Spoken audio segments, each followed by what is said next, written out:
Most people think decorating a small space means sacrificing style, but that's completely wrong.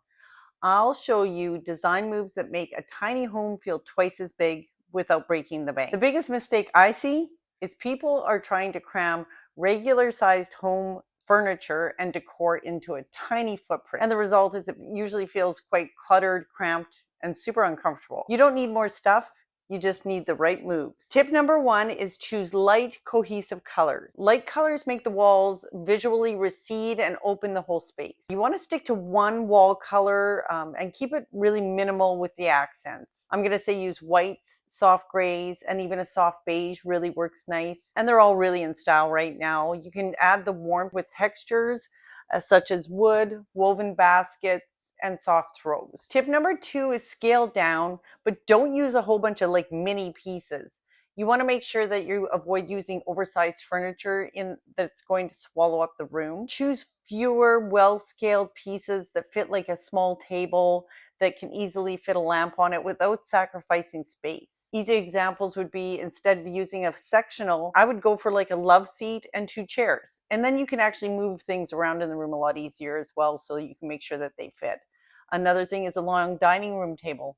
Instead of that, you can maybe go for a round dining room table. And that actually you can move a lot easier than a bigger piece that's long and rectangular.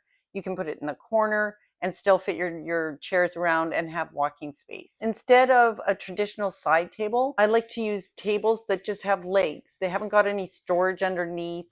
They're not clunky or big, wood type tables. I like to have them a little bit more elegant. And then you still have the tabletop that you can use, but you can see through it and it seems more airy. Tip number three is multifunctional furniture. Every piece should work harder in a small space. You're going to be thinking ottomans, baskets, hidden storage, convertible coffee tables. The convertible coffee tables are pretty cool because nowadays you can buy them and the whole tabletop or part of it will actually elevate and move up. So it'll be at the right height where you can work at it like a workspace. The other thing is you can buy small rolling islands. These are great for in kitchens. If you're really suffering with not enough counter space, it gives you the work area that you can use, and then you can tuck it away at the end of the countertop. You can store things on it when it's not in use as well. And you can even stick it in a closet or something, just so it's out of the way. So where I would buy a lot of these items is you can go to IKEA, you can try Facebook Marketplace, and thrift shops. I even found two small wood-topped side tables for inside my Airbnb. They were wood and they had metal legs on them.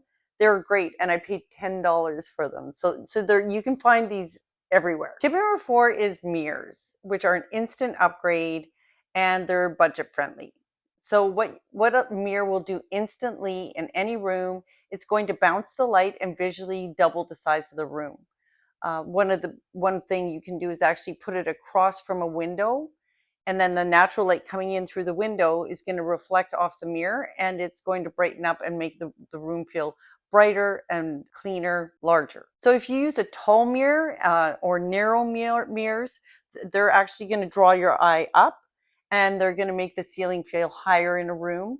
And then there's places, again, that you can find these that are affordable. You can go to discount stores, flea markets, estate sales, garage sales.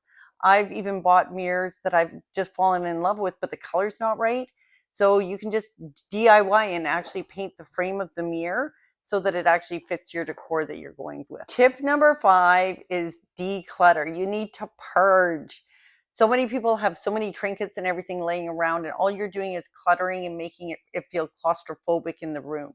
So what you want to do is edit before you even add any decor to the room. That's going to give you more space. It's going to make it feel cleaner. And then you're actually going to see where you might be able to move things or how you should be placing things throughout the room to make it function better. Use baskets, bins, floating shelves to keep surfaces clear.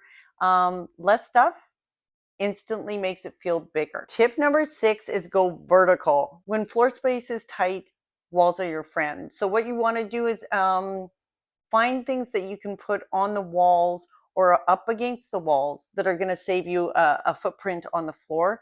I like to use, and I'm sure everybody's seen them, the IKEA boot or foot storage that they have that you can actually put up against the wall. It's usually got 3 shelves, but those there are great. You can hide away. You walk into the house and there's no shoes laying out. It's nice and clean and tidy. And I think they're only about like 6.5 inches deep.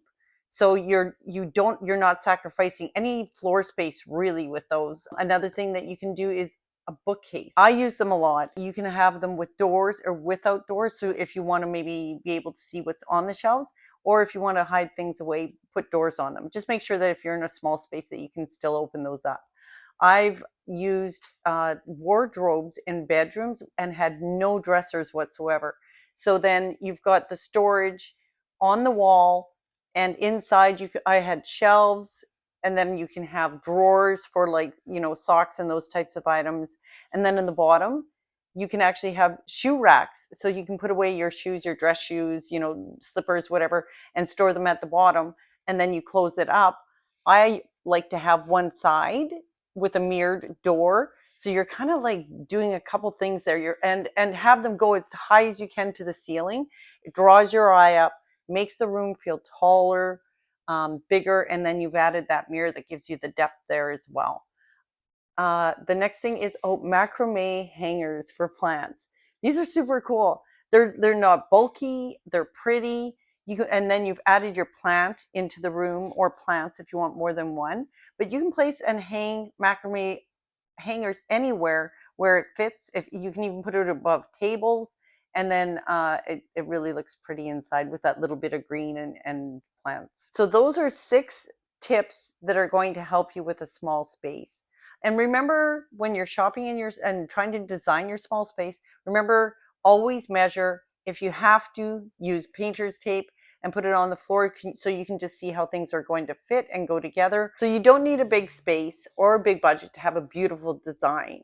The secret is every choice should be intentional with the color, furniture, and storage. If these tips helped, hit like and subscribe. My store will be launching this week, so watch for that. And if you want help designing your space, book a consultation with me and let's make your space beautiful together.